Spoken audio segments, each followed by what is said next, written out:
نبينا محمد.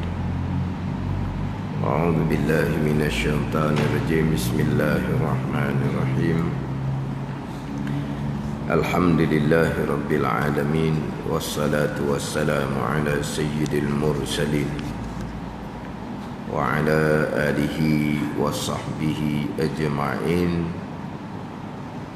رب اشرح لي صدري ويسر لي أمري واحلل عقدة من لساني يفقه قولي. سبحانك لا علم لنا إلا ما علمتنا إنك أنت العليم الحكيم. ولا حول ولا قوة إلا بالله العلي العظيم. Kitab Pati Paridah, muka surat 21, baris yang ketujuh daripada bawah. Baris yang ketujuh daripada bawah.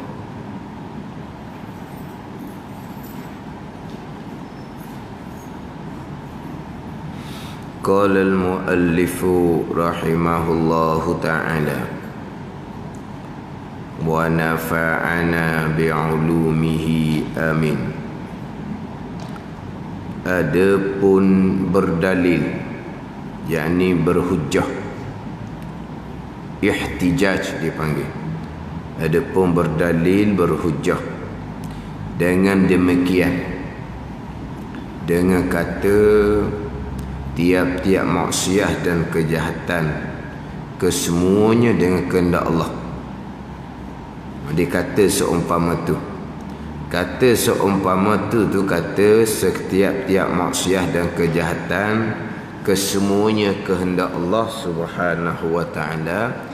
Kata seumpama tu kerana, sebabnya kata seumpama tu kerana menegah, yakni melepaskan cerca orang atasnya, kata-kata orang ke atasnya. Apa hukum dia?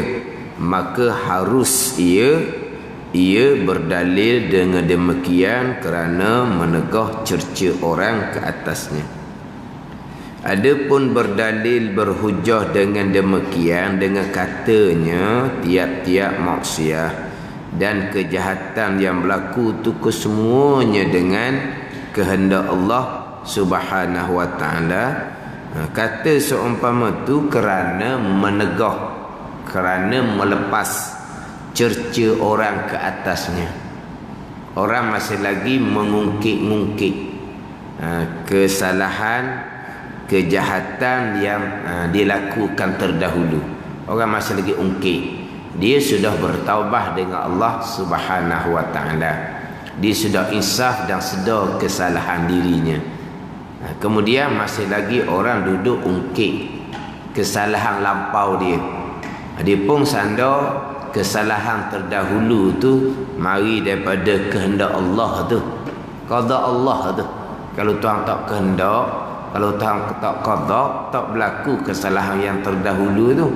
Tapi dia kata seumpama tu kerana nak lepas daripada orang duduk cerca, orang masih lagi duduk kata kepada dia yang melakukan kesalahan terdahulu. Jadi kata seumpama tu kerana nak melepaskan kata-kata orang ke atasnya, maka harus ia. Ni syarat benarkan. Ni syarat benarkan. Jadi dalam kitab Pati Paridah ni memang kita kata gak lengkap lah. Lengkap.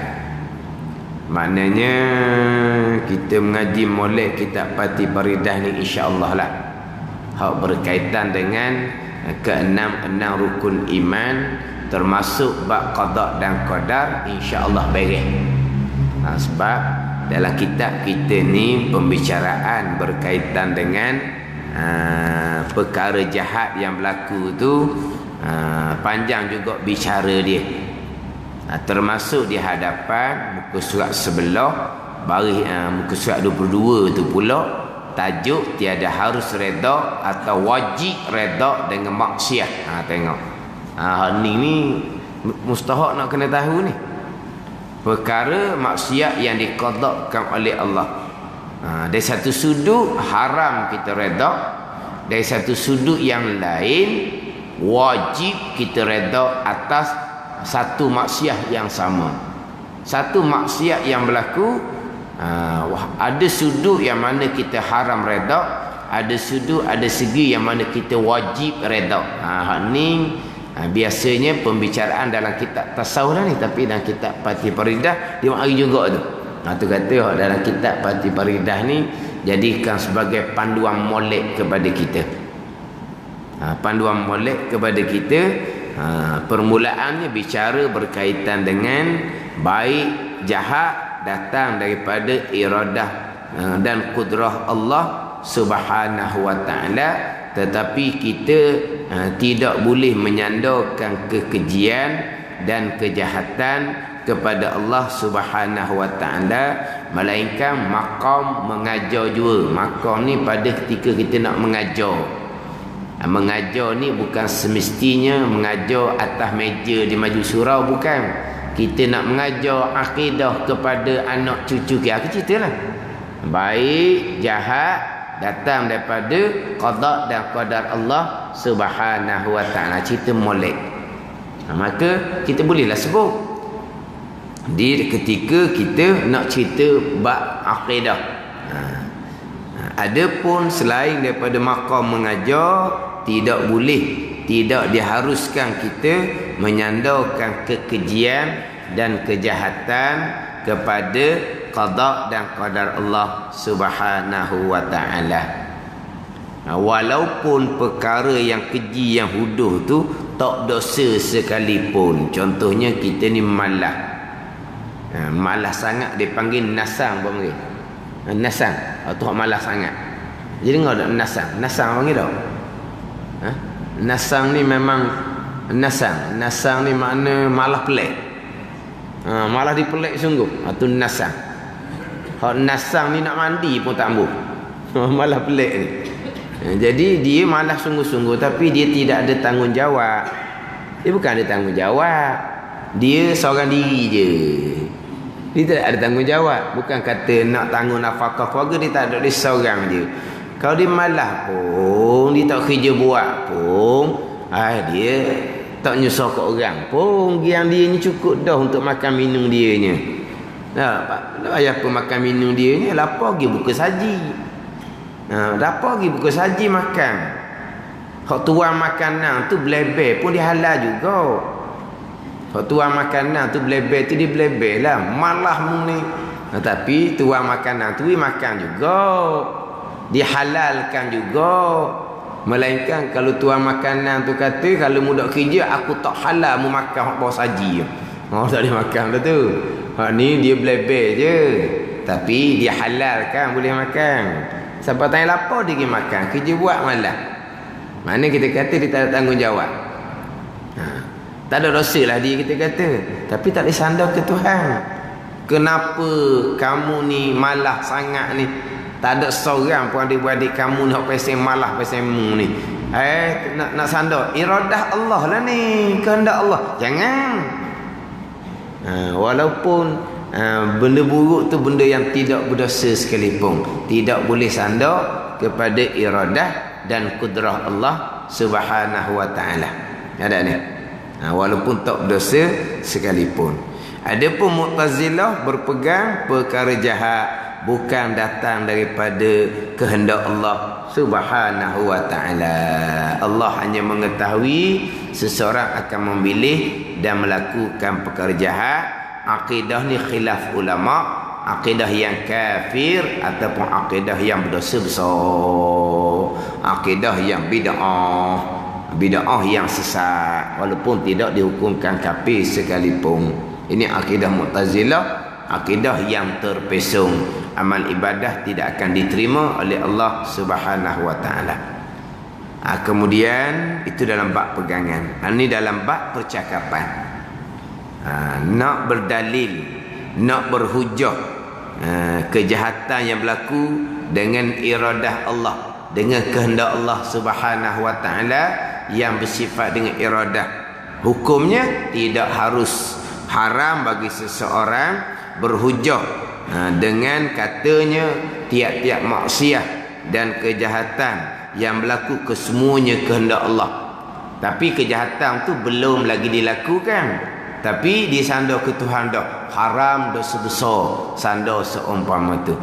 Begitu juga selepas daripada melakukan maksiat, kemudian dia menyandarkan maksiat yang dilakukan tu kepada kehendak Allah Subhanahu wa taala dengan qasad, dengan tujuan nak lari daripada hukuman. Hukumnya haram, dosa besar. Pada ni. Ataupun dia sandar kejahatan yang dilakukan kepada iradah Allah dengan tujuan tak nampak jahat dia tu. Tak nampak jahat dia. Kenapa kamu buat perkara hak Tuhan larang ni? Dah mari dia Tuhan juga kan. Tujuannya apa tu? Tujuan nak jadi dia tu tak nampak jahat sangatlah. Hukumnya haram, dosa besar. Pada ni. Jangan mudah-mudah nak menyandarkan kejahatan kepada qada Allah Subhanahu wa taala.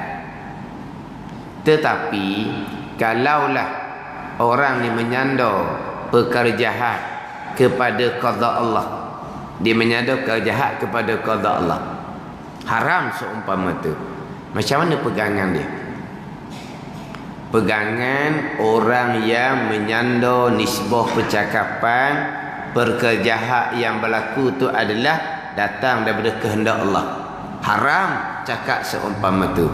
Cuma nak tanya macam mana pegangan dia? Pegangan dia pasti samalah macam dia cakap tu dah. Ke mulut je bercakap perkara jahat yang berlaku ni qada Allah, tapi akidahnya tidak qada Allah gitu. Pasti akidahnya perkara jahat yang dikata qada Allah tu, dia pun berpegang hak jahat tu qada Allah. Faham tak ni? Maknanya kesalahan dia bukan dari sudut pegangan, kesalahan dia dari sudut dia menyandarkan perkara jahat kepada Allah nisbah percakapan. Maka haram dosa besar. Kemudian orang boleh tegur, orang boleh nasihat, orang boleh marah. Kamu ni ngaji balas mana ni? Mana boleh sandar perkara jahat kepada qada Allah. Kamu sandar gini, kamu kena bertaubat ni, haram ni. Mana orang pun boleh tegur lalu dah, boleh nasihat lalu dah. Kamu cakap ni haram ni, kamu kena bertaubat. Kamu cakap seumpama ni kan memang hak Tuhan belaka tu pegangan. Tengok dia pegang hak Tuhan betul dah, tapi dia cakap tu salah. Kan tak ni? Adapun kitanya berpegang baik jahat pada Allah Subhanahu wa taala, tapi nisbah percakapan kitanya yang baik daripada Allah, yang jahat datang daripada diri kita sendiri. Pegangan kitanya balik pada rukun iman yang keenam. Tapi macam mana pula kalau dia bercakap yang baik daripada Allah, yang buruk, yang jahat tu datang daripada diri saya sendiri, dijadikan itu pegangan? Kita tak tahu ni. Pada ni akidah masing-masing. Tadi pegangan dia betul, tapi dia nisbah percakapan salah. Dia menyandarkan perkara jahat kepada iradah Allah tu salah, haram tu, dosa besar tu. Tapi kesalahan zahir itu senang, kita boleh beritahu ke dia, kita boleh perbetulkan dia, kita boleh nasihat dia. Kamu ni kena bertaubah ni, dosa kamu sandar ke Tuhan benda jahat ni. Pegangan dia comel, percakapan dia dosa. Tapi percakapan comel yang baik daripada Allah, yang buruk datang daripada kelemahan diri saya sendiri, cakap comel. Pegangan pegangan masing-masing, mana kita tahu. Tiba-tiba dia bercakap seumpama tu, dia pegang seumpama tu. Itu akidah Mu'tazilah yang khilaf ulama kafir ataupun dosa besar. Tapi ni kita tak nak nasihat sebab kita tak tahu. Pada ni tu kata bab pegangan ni kena mantap molek. Sebab ni pegangan masing-masing. Kalau salah kok zahir, orang boleh tegur, orang boleh nasihat. Kalau salah kok dalam, faham tak? Bercakap yang baik daripada Allah, yang buruk kelemahan saya sendiri. Sebagaimana orang hujung ceramah, hujung tazkirah, Tiba-tiba itulah pegangan dia pula. Bercakap serta berpegang seumpama tu apa ya? Atas pandangan kata dosa besar, berpegang perkara jahat adalah bukan qada Allah, lebih besar daripada dosa besar, menyandarkan perkara jahat kepada qada Allah. Sekarang ni hak tadinya dia menyandar perkara jahat kepada qada Allah, berdosa tu. Jangan salah faham ni. Berdosa jangan sandar gitu.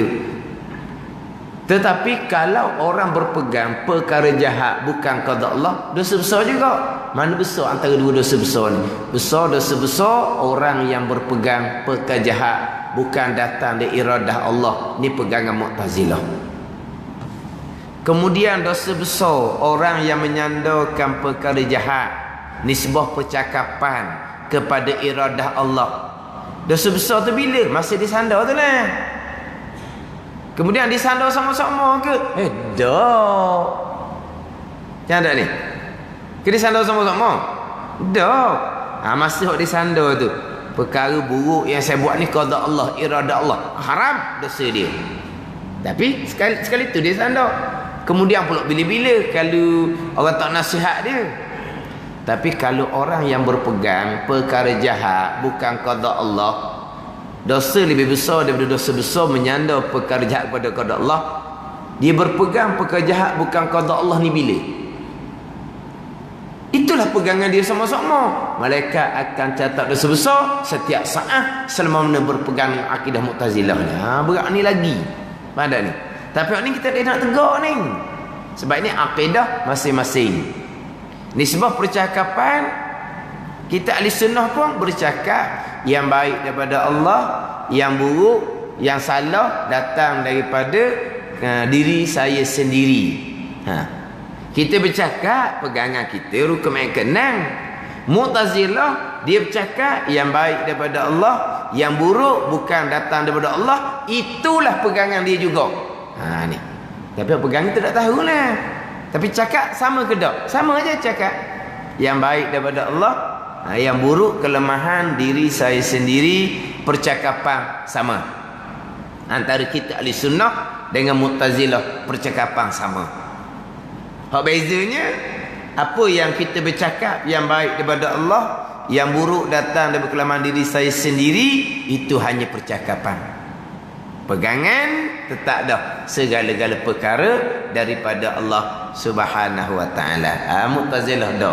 Hak tu hak dicakap yang baik daripada Allah, yang buruk bukan daripada Allah, itulah pegangan mereka. Jadi zahir sama. Pegangan tak sama antara ahli sunnah dengan Mu'tazilah. Macam mana orang yang bercakap yang baik daripada Allah, yang buruk datang daripada kelemahan diri sendiri, pegangannya macam mana? Kita nak tanya buat ni waktu dia masing-masing lah. Pegangannya macam mana? Pegangan macam mana apa? Pegangannya rukun iman yang keenam tu je. Yang baik, yang jahat datang daripada iradah dan kudrah Allah Subhanahu wa ta'ala. Tapi kalau orang cakap tak betul tu, yang baik daripada Allah, yang buruk pun daripada Allah, contohnya tu salah cakap gitu tu. Tapi salah dia, salah zahir, kita boleh perbetulkan. Tapi pegangan dia, pegangan dia tu cakap tak tu, cakap tu berdosa. Tapi yang salah faham ni orang cakap gitu. Tapi yang kita nak kena amatinya, kena cerita sama bab pegangan. Kena cerita sama bab pegangan. Baik jahat qada Allah, baik jahat qada Allah. Ni cerita pada maqam ta'lim, maqam mengajar ni. Ada ni. Sebab cakapan zahir sama sahaja antara kita ahli sunnah dengan Mu'tazilah. Yang baik daripada Allah, yang buruk datang daripada kelemahan diri kita sendiri. Ada ni. Ini akidah kita, rukun iman yang keenam, segala-gala. Ini cerita ni hak berdalil pula ni, berhujah pula. Ini sebuah percakapan oleh seseorang pada kejahatan yang akan dilakukan, yang sedang dilakukan, yang lagi akan dilakukan dengan iradah kudrah Allah Subhanahu wa taala. Apa hukum dia? Hukumnya haram. Ni melainkan untuk mengelak cerca orang sahaja syarak mengharuskan.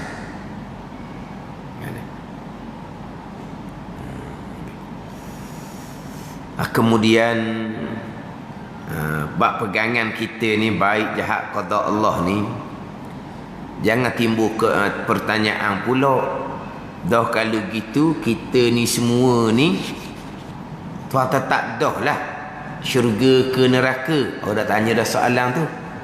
Orang dah tanya dah soalan tu. Adakah kita ni semua telah ditetapkan oleh Allah sama ada di kalangan ahli syurga, sama ada di kalangan ahli neraka? Tuhan tetap dah ke? Kalau tanya lagi soalan tu, maknanya kita tak faham lagi lah rukun iman yang keenam.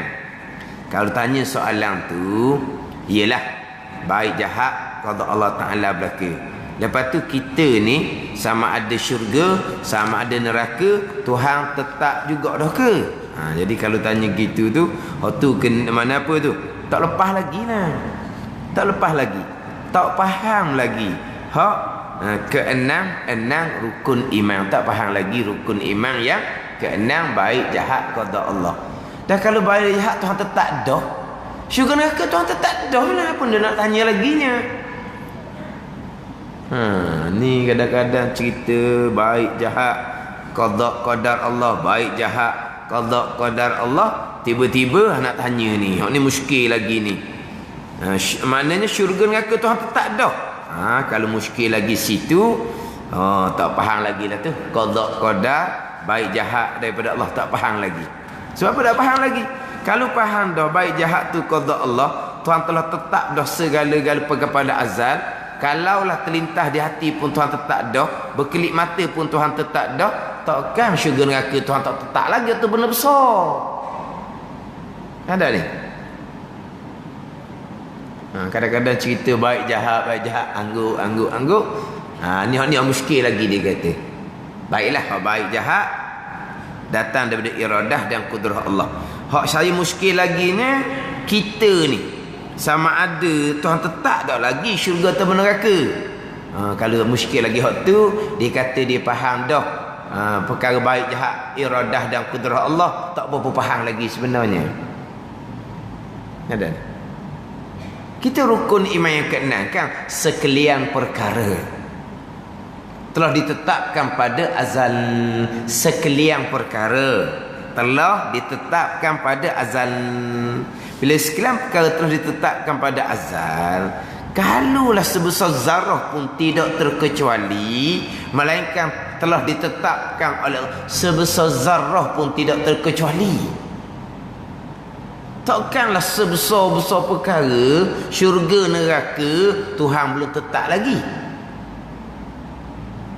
Kita ingat ke benda atas dunia je Tuhan tetap dah? Tak ada kata benda atas dunia. Rukun iman yang keenam bukan kata benda atas dunia. Ke rukun iman yang keenam kata benda atas dunia? Sekalian perkara yang berlaku di dunia, gitu. Ada tak sandar kat tu? Ada kait gitu. Sekalian perkara yang berlaku di dunia telah diqadakkan oleh Allah. Dunia je. Dah. Sekalian perkara yang berlaku di bumi, di langit, di dunia, di akhirat, sekalian yang berlaku telah ditetapkan oleh Allah Subhanahu wa taala pada sedia kala. Sekalian. Bukan sekalian benda yang atas dunia, bukan. Sekalian. Berarti syurga neraka, syurga neraka. Kelip mata pun ketentuan Allah. Bergerak nadi pun ketentuan Allah. Terdetik di hati pun ketentuan Allah. Syurga neraka nak tanya apa lagi? Ada ni.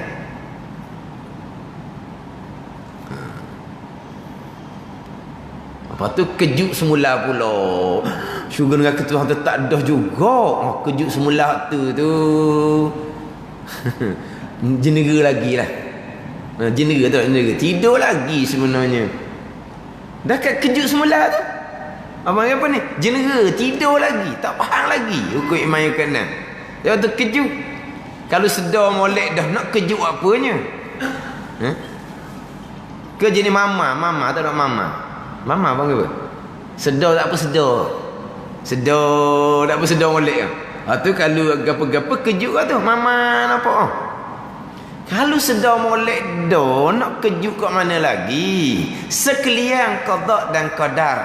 Sekalian datang dari iradah dan kudrah. Hanya Allah sebagai khalik. Makhluk tak bekas sama sekali. Allah sebagai khalik ni bukan di alam dunia. Selama-lama Allah sebagai khalik. Lepas tu kita sebagai makhluk tak bekas. Selama-lama lah sebagai makhluk tak bekas. Dan yang berlaku di syurga sekalian qada dan qadar. Sebut sekalian ni tak tahulah. Dia tak dia kena sekalian tu kena perici pula. Kata payahnya sekarang kita ngaji sekalian tak payah perici dah sekalian. Sebesar zarah pun tak terkecuali sekalian. Tak payah perici dah.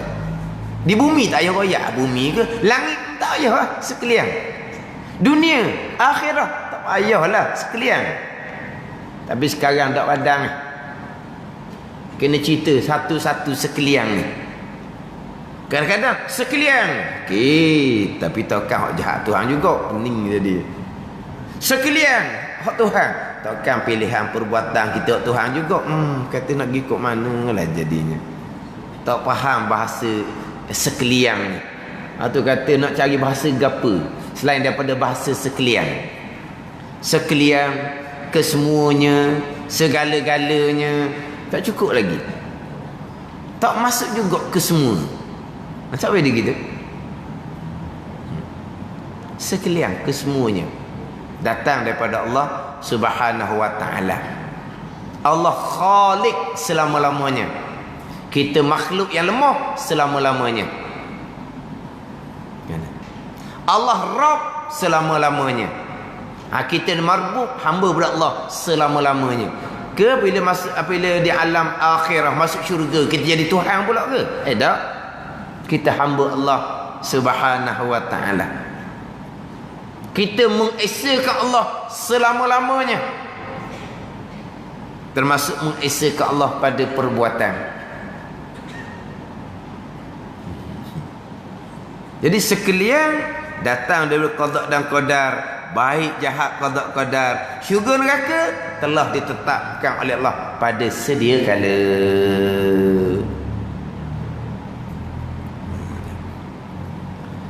Dalam hadis yang diriwayatkan oleh Sayyidina Ali karramallahu wajhah, Nabi sallallahu alaihi wasallam bersabda, "Ma minkum min ahadin illa wa qad kutiba maq'adahu minan nar wa maq'adu minal jannah." Nabi kata, tidak adalah di kalangan kamu daripada seseorang melainkan telah ditetapkan tempat kembali seseorang daripada neraka dan tempat kembali seseorang daripada syurga. Tuhan tetap dah. Neraka ke syurga ke Tuhan tetap dah. Tapi Tuhan sebut neraka dulu. Baru Tuhan sebut syurga. Sebab apa di sini? Ni nak bagi sebagai wa'zun, dia panggil sebagai nasihat, sebagai peringatan. Jadi Nabi akan dahulukan hak buruk dululah. Nabi sebut neraka dulu, boleh Nabi iringi dengan wa maq'aduhu minal jannah, dan tempat kembali daripada syurga. Tuhan tetap dah.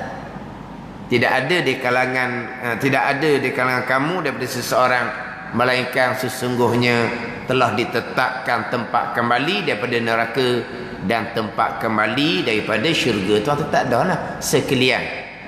Dah baik jahat pun Tuhan tetap dah. Hak baik Tuhan balas syurga, Tuhan tetap dah. Hak jahat Tuhan balas neraka, Tuhan tetap dah sekalian. Lepas tu sahabat pun tanyalah, afala nattakilu ala kitabina? Adakah kami ni nak bergantung berserah atas ketetapan kami? Tuhan tetap dah, neraka ke syurga Tuhan tetap dah. Lepas tu kami pakai gantung atas ketetapan kami lah, sama ada neraka ataupun syurga. Ini sahabat tanya. Kita tak ada muskil. Pak Nabi kata, tidak adalah di kalangan kamu daripada seseorang melainkan sesungguhnya telah ditetapkan sama ada neraka ataupun syurga. Tak mari persoalan di hati kita. Dah kalau gitu, kita pun pakai benda ni, pakai gantung atas ketetapan Allah lah. Nabi pun jawab, ni i'malu fakullun muyassarun lima khuliqalah. Nabi kata, beramallah kamu, maka tiap-tiap daripada kamu dipermudahkan bagi perkara yang dijadikan baginya. Akan dipermudahkan bagi perkara yang dijadikan baginya. Kalau Tuhan letak daripada azal ianya orang yang celaka, maka akan dipermudahkan kepada perbuatan yang jahat. Kalaulah ketetapan Tuhannya dia ni orang yang saadah, orang bahagia, Tuhan akan permudahkan baginya dengan pekerjaan ahli bahagia, pekerjaan yang baik. Gitu je lah. Mana hak berlaku sekarang ni lah. Apa yang berlaku sekarang ni? Tuhan perlakukan kepada kita sekarang ni, kita orang Islam, kita orang beriman, kita semayang bandar tinggal, belajar beramal. Ni Pak Tuhan permudah, Tuhan perlakukan kepada kita. Mudah-mudahan ketetapan Tuhannya kita ni di kalangan orang yang bahagia ahli syurga. Tengok sekarang macam mana Tuhan perlakukan, Tuhan permudahkan pada orang kafir. Duk kafir pakai sudah. Tuhan tentu dah gitu ke dia. Maka mudah je kok kafir. Nak kok Islam nak tak nampak jalan dia ni. Dia nampak Islam ni daripada jauh tu buruk dah. Ada ni. Hak Islam ni sebut kata Islam daripada jauh tu buruk dah. Tak comel dah Islam ni. Hak tu Tuhan perlaku kepada orang kafir. Siapa ke mati dia kafir. Apa tu? Tuhan tetap dah dia ahli neraka. Gitu je lah. Ada ni. Sebab tu hadis tu panjang. Nabi kata ahma ahlus sa'adah fayassiruna li amali sa'adah wa amma ahlus syaqawah fayassiruna li amali ahli syaqawah. Adapun orang yang ahli bahagia, ahli syurga, maka akan dipermudahkan bagi mereka bagi amalan ahli bahagia, amalan baik. Adapun orang yang dia kalangan ahli celaka, ahli neraka, maka dipermudahkan baginya dengan amalan ahli neraka. Kemudian Nabi pun baca ayat fa amma man a'ta wattaqa wa saddaqa bil husna fasanuyassiruhu lil yusra. Ya, tu dak baca tu. Sampai ke akhir ayat. Kenapa ni? Kalau Tuhan takdirkan pada azal ia ni orang bahagia, Tuhan akan permudahkan baginya akan amalan ahli bahagia, ahli syurga. Gitu je. Apa yang berlaku pada kita sekarang ni lah. Gitulah. Tapi ketetapan Allah segala-gala perkara. Ada. Lepas tu kata kalau timbul pula persoalan baru, timbul pula kejutan baru, syurga neraka pun telah ditetapkan oleh Allah, kejut semula, maknanya masih lagi jenera, masih lagi mama lagi, tak sudah molek lagi dengan akidah ahli sunnah wal jamaah.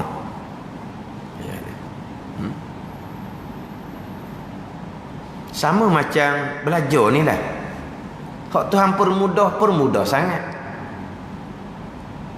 Hak Tuhan jadi tambuh sangat. Gitulah. Al-ilmu imamul amali, Nabi kata, wal amalu tabi'uh.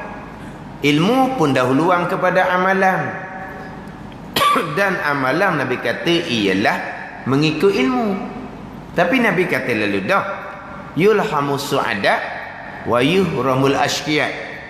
Akan dihalang ilmu, akan dikurniakan ilmu kepada mereka yang Tuhan takdirkan pada azal orang yang bahagia, dan akan ditegah ilmu, dihalang ilmu daripada orang yang ditakdirkan pada azal ahli celaka. Itu je. Orang ni Tuhan takdirkan pada azal di kalangan orang yang bahagia, Tuhan takdir pada azal dianya nak belajar agama. Orang yang Tuhan takdirkan pada azal, orang ni ahli neraka, orang celaka, Tuhan pun takdirkan pada azal tertegah dia daripada belajar. Gitu je. Ini hakiki dia gitu. Ada ni. Sebab Nabi kata kebanyakan ahli neraka adalah di kalangan fuqara. Nabi kata orang fakir. Kebanyakan ahli neraka adalah di kalangan orang fakir. Lepas tu sahabat pun tanya Nabi SAW, sama ada fakir tu minal mal, adakah fakir tu daripada harta? Nabi kata tak, bal minal ilmi, bahkan fakir daripada ilmu. Orang jahil. Kebanyakan ahli neraka orang jahil. Sebahagian lagi tu orang ada ilmu tapi tidak beramal. Tapi hak kebanyakannya orang jahil. Bukan ke semua, kebanyakan. Mana ada segelintir lagi ni orang berilmu tapi tidak beramal, balasannya neraka juga. Orang yang berilmu ni dia ada dua jalan. Sama ada siratal ladzina an'amta alaihim ataupun al-maghdubi alaihim. Pilih dua jalan. Jalan yang Tuhan beri nikmat, ada ilmu serta beramal. Jalan al-maghdub, jalan dimurkai, ilmu ada, beramalnya tidak. Ada dua jalan nak pilih. Tapi apa yang dipilih hakikinya telah ditetapkan oleh Allah Subhanahu wa taala. Ada pun orang jahil, ad-dallin, satu jalan je, sesat. Sesat kok mana? Dia rajin buat ibadat. Ibadat apa kalau jahil ilmu akidah? Tak tahu ke macam mana akidahnya. Jahil berkaitan dengan cara-cara menyempurnakan ibadah zahir dan batin. Tu bukan belaka tu. Itu sesat. Tapi Nabi kata tak, akan dikenakan ilmu kepada orang yang ditakdirkan pada azal, orang yang bahagia, dan dihalang ilmu, ditegah ilmu daripada orang yang ditakdirkan pada azal, orang yang celaka, iaitu ahli neraka.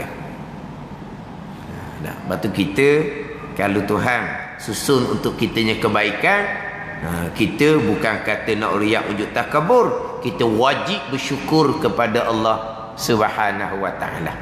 Ada ni bab belajar nak katalah, ada orang yang orang tak percaya kalau kata dia belajar.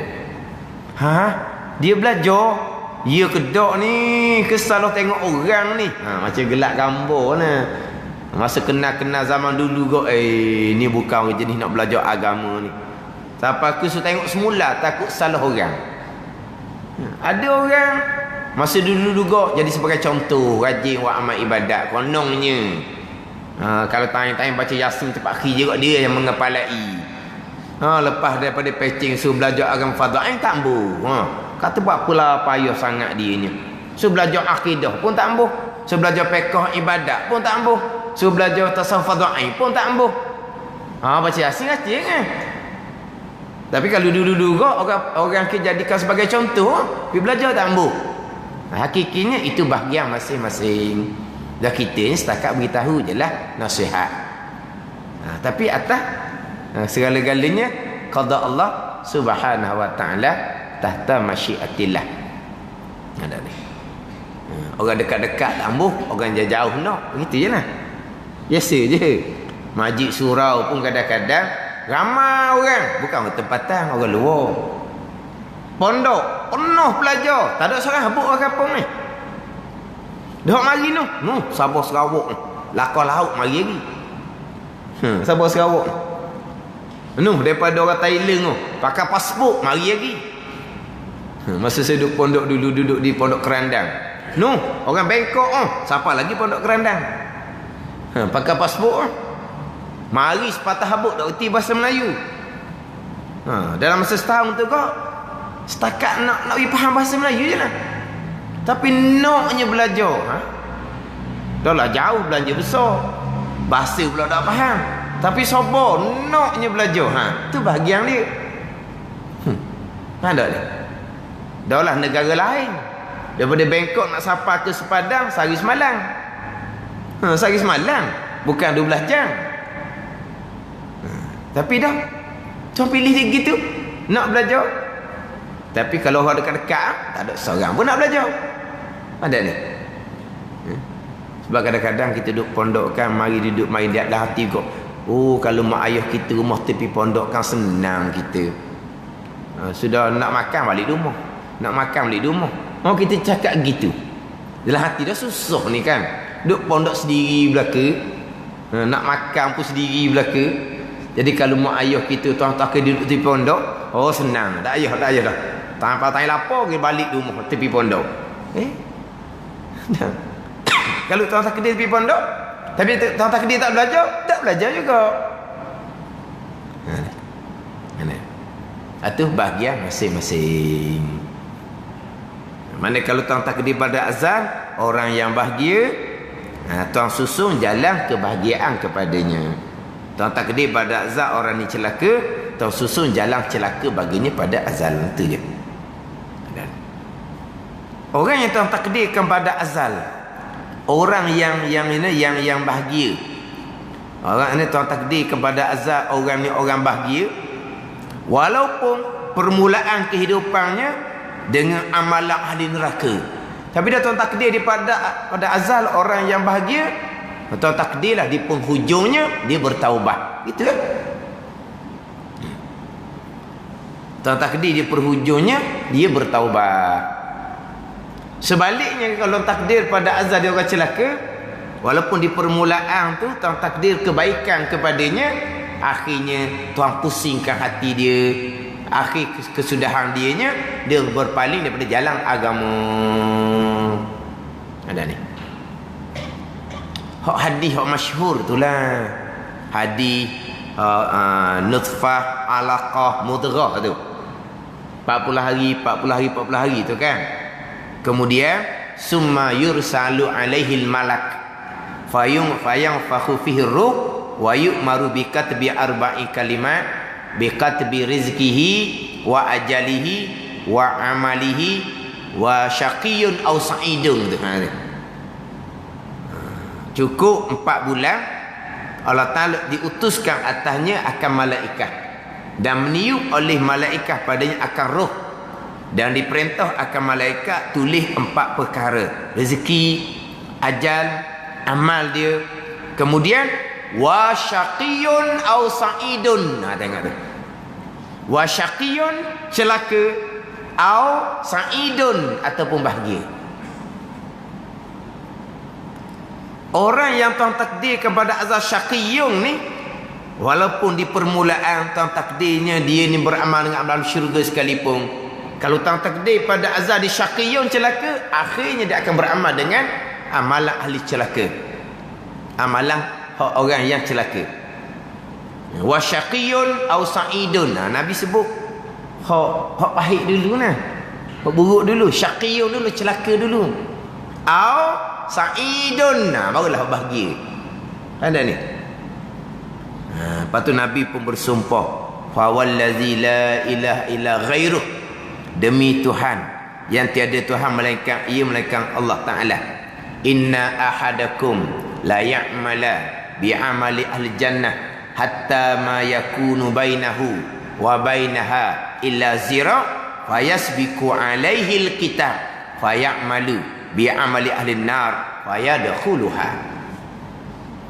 Nabi kata sesungguhnya seseorang kamu beramal dengan amalan ahli syurga sehinggalah tidak ada antaranya dan antara syurga melainkan sehasta. Mana kalau mati kat syurga lalu dah, tapi maka telah terdahulu atasnya ketetapan Allah bahawa dianya orang yang syaqiyun, orang yang celaka, maka beramal ia dengan amalan ahli neraka, mati di dalam amalan neraka, maka masuk ia akan neraka. Ini orang syaqiyun, orang yang celaka. Walaupun pada awalnya Tuhan takdirkan ianya beramal dengan amalan ahli syurga sehingga tidak ada antaranya dengan syurga melainkan sehasta, tapi ketetapan Allahnya dia syaqiyun, dia akan celaka, akhirnya beramal dengan amalan ahli neraka dan masuk neraka, maka ia pun masuk neraka. Sebaliknya kalau orang ni sa'idun, orang bahagia, wa inna ahadakum la ya'mala bi amali ahli nar hatta ma yakunu bainahu wa bainaha illa zira fayasbiqu alaihi alkitab fayamalu bi'amali ahli jannah fayadkhuluha. Ini orang yang sa'idun, orang bahagia. Sesungguhnya seseorang kamu beramal dengan amalan ahli neraka sehingga tidak ada antaranya dengan neraka melainkan sehasta sahaja. Kalau mati kau dah semayang pun tidak, puasa pun tidak, kerja dia berjudi, berzina, minarak je kerja dia, tak ada langsung kebaikan. Ni contohnya lah. Ataupun hak nyatanya orang kafir. Tu hak nyatanya. Kafir, neraka lah dia kalau mati dalam kafir tu kau. Tapi dekat-dekat nak mati masuk syurga. Tu contohnya lah. Tapi ni cerita ni orang-orang hak di kalangan orang-orang Islam dah ni, tapi beramal dengan amalan ahli neraka sehingga tidak ada antaranya dengan neraka mereka sasta, maka telah terdahulu ketetapan pada azal ianya adalah orang yang sa'idun, orang bahagia, maka dia beramal dengan amalan ahli syurga, maka masuk syurga ianya. Ada tu.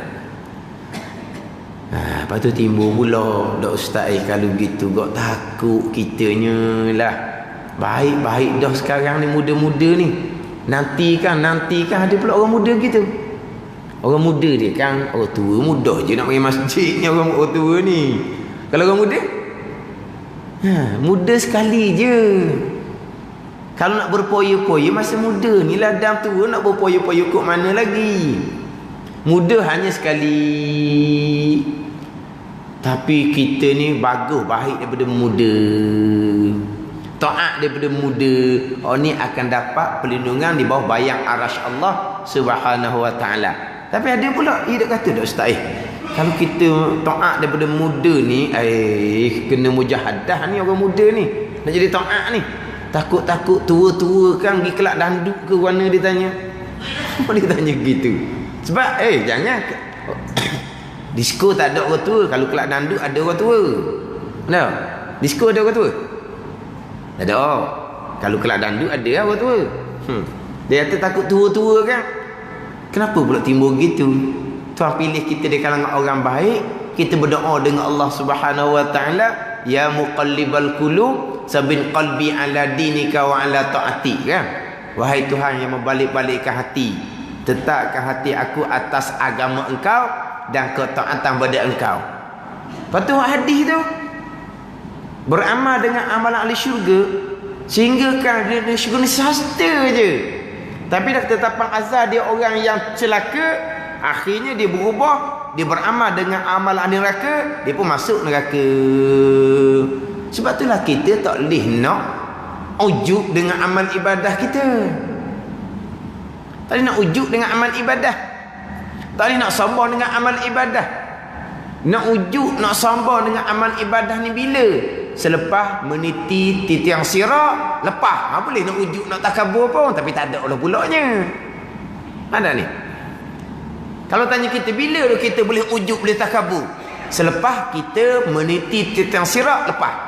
Boleh ujub nak takabur pun. Sahih dah kita orang yang ahli syurga sungguh. Tapi situ ada lagi ujub takabur, tak ada dah pulaknya. Maknanya kita tak boleh nak ujub dengan amal ibadah.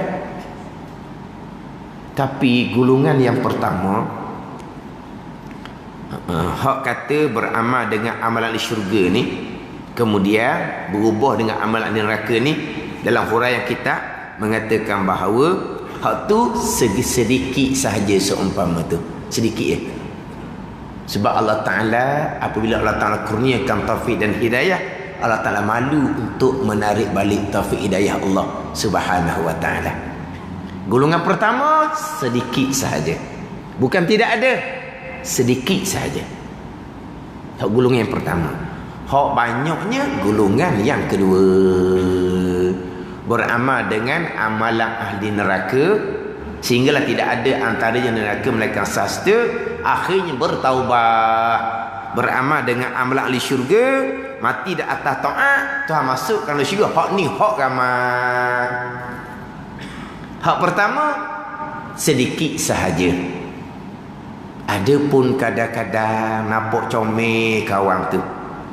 Semayang dok tinggal, berjemaah dok tinggal, tapi siapa masa tua, siapa masa dok sehat, semayang pun tak ambuh. Semayang pun tak ambuh.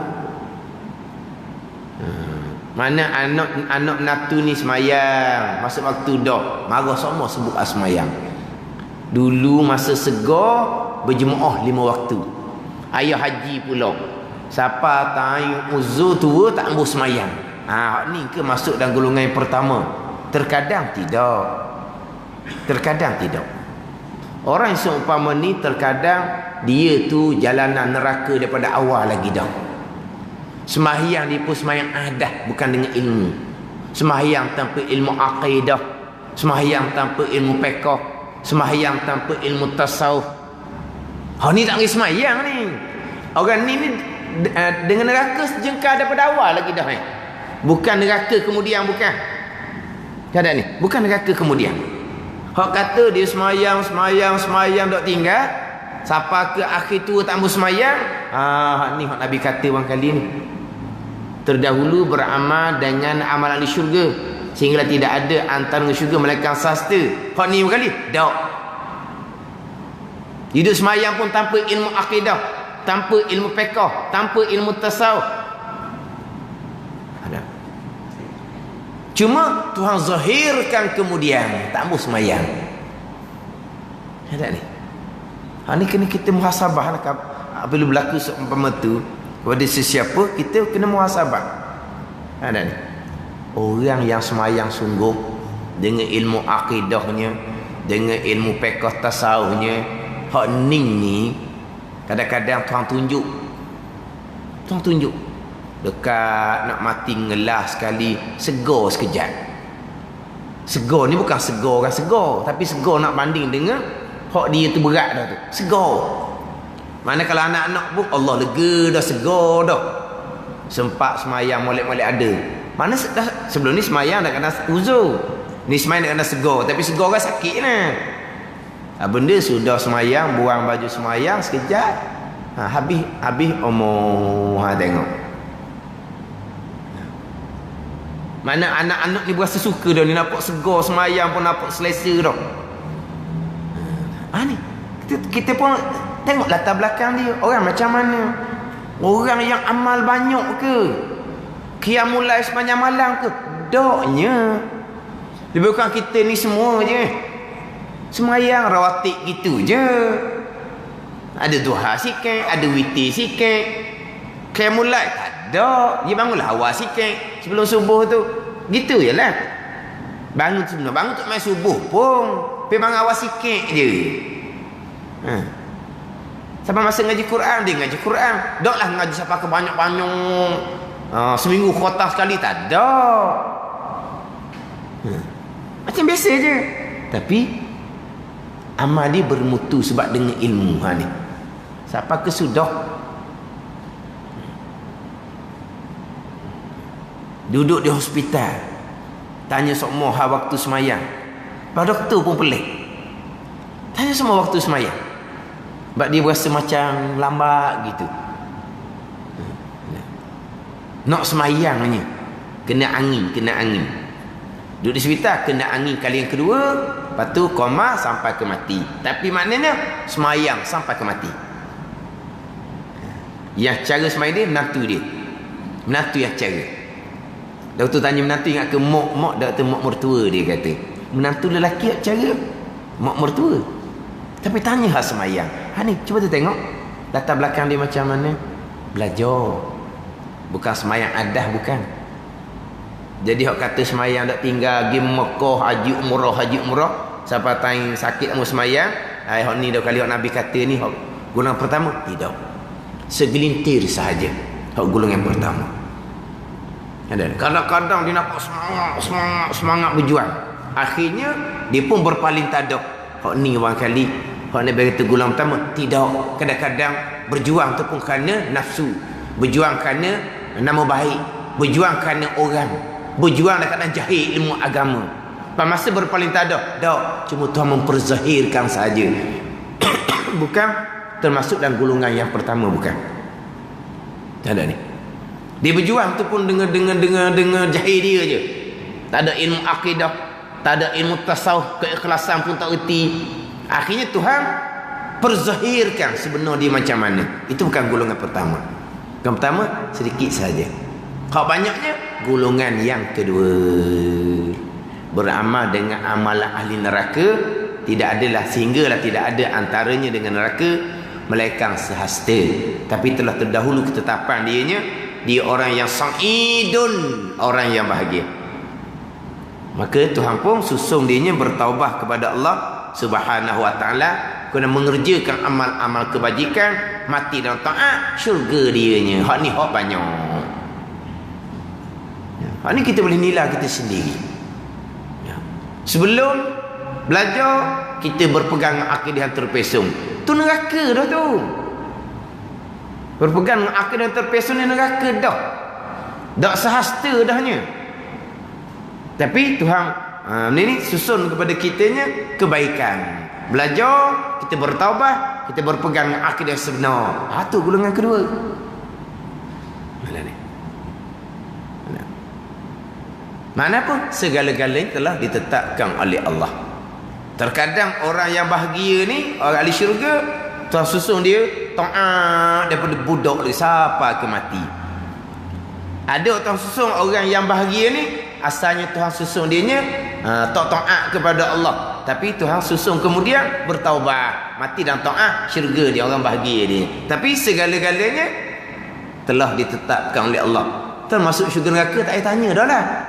Ditetapkan oleh Allah Subhanahu wa taala. Lepas tu kita macam mana? I'malu, Nabi kata, fakullun muyassarun lima khuliqalah. Beramallah kamu, maka tiap-tiap daripada kamu akan dipermudahkan bagi barang yang dijadikan bagi kamu. Sama ada Tuhan jadikan orang tu orang yang bahagia, dipermudahkan dengan amal baik. Orang tu Tuhan jadikan baginya celaka, maka mudah dia nak amal jahat. Gitu je lah. Kita kemas sini, tenanglah kitanya. Tapi hak bab syariat, suruh makruf, cegah mungkar, itu kewajipan lain pula. Kita suruhlah makruf, tercegahlah mungkar. Tapi kita suruh pun tak jadi apa dia. Tu bukan hak urusan kita tu. Tapi tugas kita suruh makruf, cegah mungkar tetap. Kita takkan ada kecewa. Sebab apa? Sebab segala-galanya telah ditetapkan oleh Allah. Lepas tu kita suruh makruf, cegah mungkar, itu tanggungjawab kita. Itu kebajikan kepada kita, pahala kepada kita. Kita jalankan tugas kita. Suruh makruf, kita dapat pahala dah. Orang tu ikut kena ikut, kita tetap dapat pahala dah. Cegah mungkar, kita dapat pahala dah. Orang tu tinggal mungkar, kita dapat pahala dah. Dah lah. Gimana? Jadi kalau kejap kita pegang segala-gala qada dan qadar, segala-gala dunia dan akhirah, segala-gala qada dan qadar Allah Subhanahu wa taala. Gimana? Yalah kadang-kadang masa duk mengajar bab baik jahat ni, dak sentuhlah, dak ceritalah syurga dan neraka. Cerita setakat atas dunia je lah. Timbul pula soalan, dah syurga neraka macam mana? Jadi tanya juga hak tu maknanya kena hura pula. Mana tak padang dengan segala-gala qada dan qadar. Baik jahat qada dan qadar. Dah baik jahat qada dan qadar. Hak baik Tuhan balas syurga, qada dan qadar. Hak jahat Tuhan balas neraka, qada dan qadar. Mana? Segala-gala perkara. Ni pegangan kita. Kita ni hanya mazhar, tempat zahir kekuasaan Allah Subhanahu wa taala. Tempat zahir kekuasaan Allah Subhanahu wa taala. Sebab itulah orang sampai maqam hakiki lenyap di basirah. Tidak ada melainkan hanya Allah Subhanahu wa taala. Sebab ni tak boleh lakon. Ini kurniaan Allah Subhanahu wa taala, tidak ada. Sebab hakikinya tidak ada, melainkan kesemuanya qada dan qadar Allah Subhanahu wa taala. Kalau kita lakon terkadang boleh bawa kepada kita menafikan syariat. Menafikan syariat. Akhirnya perkara jahat kita bersandar ke Tuhan. Haram besar-besar pula situnya. Akhirnya berlaku kejahatan, jangan pandang kepada kejahatan, pandang kepada Allah yang menyusun kejahatan. Mana hukum syariat pula ni? Ni. Adapun sampai makam hakiki Tuhan yang jadikan seumpama tu contoh kepada aulia-aulia illah, itu semua kurniaan daripada Allah, bukan untuk dilakon-lakonkan. Kalau lakon ni lah, jangan pandang kepada orang yang mencuri, pandang kepada Tuhan yang mengatur segala-gala perkara, termasuk peristiwa mencuri itu. Dan mana hukum syariat? Mencuri itu haram, kita wajib cegah. Ini bawa pada menafikan syariat. Tapi hakikatnya memang begitulah. Tapi hukum syariat kita kena jaga. Hak ma'ruf kita wajib kena suruh, hak mungkar wajib kita kena cegah. Tapi segala-galanya datang daripada Allah Subhanahu wa ta'ala. Itu pegangan. Percakapan yang baik daripada Allah, yang buruk datang daripada kejahatan, kelemahan diri kita sendiri. Haram kita menyandar kejahatan kepada Allah, melainkan yang diharuskan hanyalah kerana menegah cerca orang ke atasnya. Sebagai contohlah kita kata, berlaku kemalangan. Kemalangan tu berpunca daripada kecuaian kita. Kita mengantuk dah. Kita masih lagi nak bawa. Kita mengantuk dah. Kita masih lagi nak bawa. Kadang-kadang nanti. Sampai RR ke apa tu? Sampai RR. Dekat dah 10 km, 20 km. Dia mana? Dia maksa juga. Akhirnya berlakulah kemalangan. Ni biasa berlaku ni. Nak berhenti dah. Padahal berhentilah selalu. Depan berapa kilo? Kadang-kadang sekilo per badan dah, sekilometer per badan dah. Mari lelap sekali tegak habis Ada ni. Ni mari daripada kecuaian kita. Kita menyedari kecuaian kita, kita menginsafi kecuaian kita. Kita tidak jaga keselamatan diri dan keselamatan keluarga. Kita tidak menjaga peringatan Allah, wala tulqu biaidikum ila tahlukah. Jangan kamu campur diri kamu dalam kebinasaan. Jangan kamu campur diri kamu dalam kebinasaan. Dah bawa kebinasaan tu, bawa kereta dalam keadaan mengantuk. Bukan slow-slow laju pulau. Jangan kamu campur diri dalam kebinasaan. Kita menginsafi kecuaian kita, kesalahan kita, bertaubat dengan Allah Subhanahu wa ta'ala, minta ampun dengan Allah Subhanahu wa ta'ala. Tapi kadang-kadang orang ada ukit lagi. Kalau kamu, ni kalau kamu. Dia kalau ni, dia kalau untuk nasihat tak salah. Mana ni? Bukan kalau macam nak menafikan takdir Tuhan. Kalau nasihat tak apa. Contohnya kita kata ke budak, kalau kamu dengar kata orang tua, tak jadi perkara seumpama ning. Kata-kata tu. Tu kalau tu berbentuk nasihat. Tu dibenarkan. Ni kalau kamu tidak naik kereta tu, kamu tak boleh naik dah asalnya. Tapi kamu jadi naik pula kemudian berlaku aksiden. Kalau kamu tidak naik kereta tu, tak ada dah kalau situ. Syaitan akan celah lalu dah tu. Ada ni. Yelah dia semua salah dah, nak pergi tak mau pergi. Akhirnya last minute dia pergi juga. Berlaku kemalangan. Kalau tidak pergi, ada tu. Adapun kalau kamu dengar nasihat orang tua, tu kalau berbentuk nasihat, itu tak apa. Ada ni. Jadi kalau masih lagi duk ungkit, kawan tu sudah insaf tu duk ungkit lagi. Kamulah. Kerana kamulah berlakunya kemalangan ni. Dia pun sandar. Kemalangan yang berlaku tu adalah kehendak Allah Subhanahu wa ta'ala. Apa tujuan dia disandar pada Allah? Tujuan dia nak melepaskan daripada cercaan. Itu diharuskan pada syarak. Itu diharuskan pada syarak. Tak ada ni.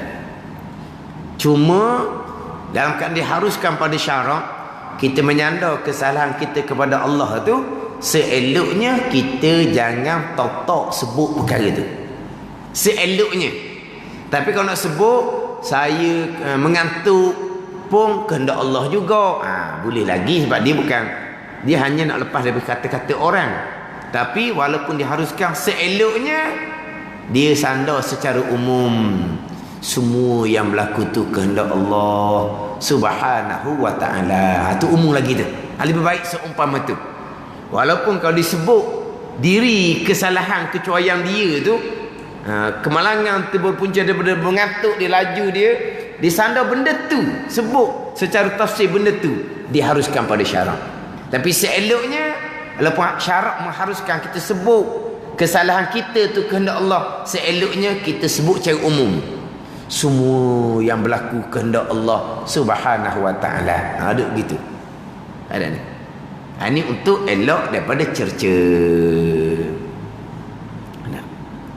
Selain daripada tu, jangan sesekali kita mudah-mudah menyandar perkara yang jahat, perkara yang salah kepada iradah dan kudrah Allah Subhanahu wa ta'ala.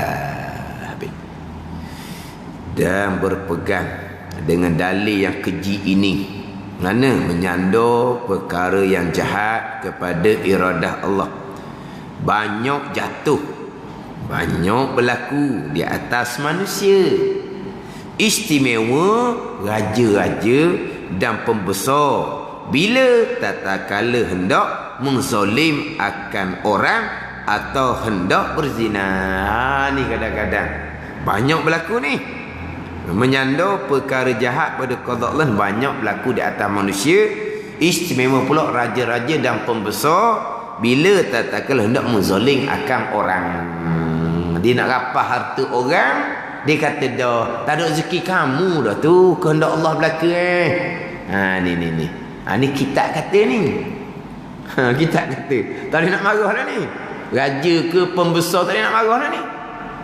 Kalau tak boleh sebut, tak boleh baca seumpama ni, kena arah lah supaya kena buang perkataan ni. Hak ni hak baca hak kitab. Orang-orang besar nak buat zalim ke orang, disandar ke Tuhan. Dia sekat disekat keperluan orang dengan kezaliman dianya, disandar nak kena gidah, tak ada rezeki kamu dah tu. Kalau ada rezeki kamu, boleh ke kamu lah tu. Zahir je nampak saya sekat, tapi saya ni tak berkah, Allah Ta'ala belaka. Zahir hak bantuan kepada kamu ni saya yang sekat zahirnya, tapi saya tak kuasa. Tu ketetapan Allah dah tu, kamu tak ada rezeki. Dia sekat bantuan kepada orang yang berkenaan, orang yang berhak, dengan kezaliman dia disandar kepada kehendak Allah. Haram, dosa besar.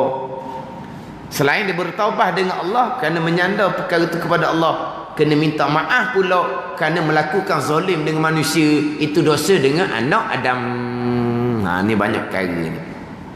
Ni kadang-kadang berlaku. Pada kita kata ni banyak berlaku ke atas manusia, lebih-lebih pada orang yang ada kuasa. Dia ada kuasa. Dia boleh nak permudahkan, dia boleh nak luluskan, dia boleh nak sekat. Dia pun sekat dengan kezaliman dia, tiba-tiba disandar kepada kehendak Allah Subhanahu wa ta'ala. Ada rezeki, bolehlah bahagian kamu. Sekarang ni kamu disekat, tak dapat bantuan kerana Tuhan tetap dah bukan rezeki kamu. Dia kerja zalim, disandar kepada iradah Allah Subhanahu wa ta'ala. Haram, dosa besar. Ni banyak berlaku kata kitab Fatih Faridah.